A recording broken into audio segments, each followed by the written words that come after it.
and pray to the Lord.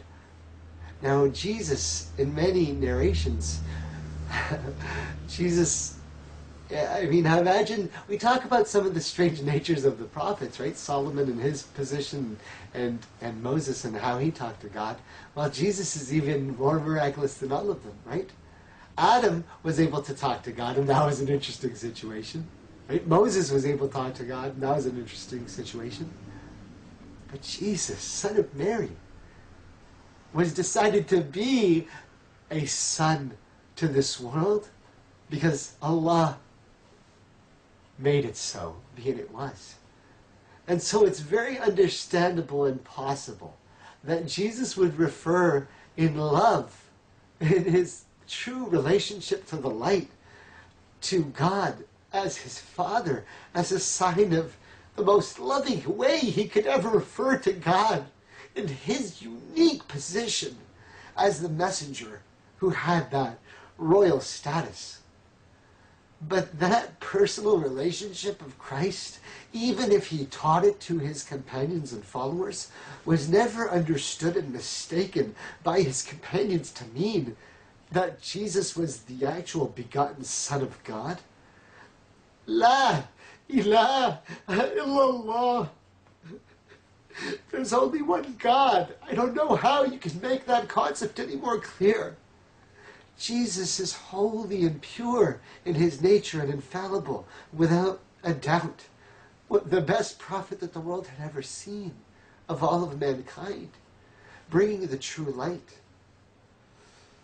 But to ever suggest that God, great and hallowed be he, above all that he created in the world, is someone that would have a son of a man, that is just insane.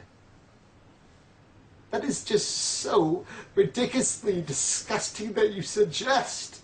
And it is this reason and this reason alone why Muslims look to Christians and don't understand how you can ever suggest such a disgusting thought.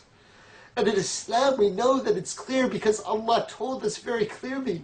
Anytime anybody says that Allah, the Most High, had a son, his very throne shakes. His very throne shakes. It just hurts the soul for someone to suggest that. We believe in the Lord Most High. Islam means to submit your soul to remembering the one true message that has always been there. There is only one God, the Lord Most High. There are no other gods. There is nothing like God. God is God. Thou shalt worship no other God besides me. I am your Lord thy God. La ilaha illallah. The message has always been the same, my brothers and sisters, who say you follow Jesus. And I'm begging you, as we are told in the trueness of our religion as Muslims, that when you talk to the Christians, you never talk to the Christians out of hatred. In Islam, it is so clear.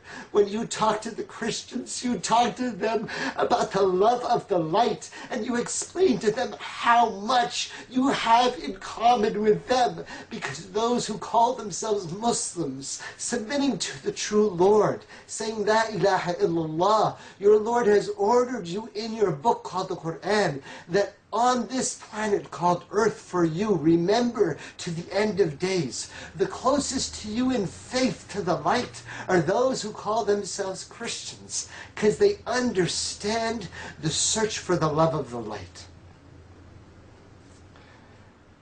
And so I say that as an advice to my Muslim brothers and sisters to remember what it is we're doing here as believers in this story.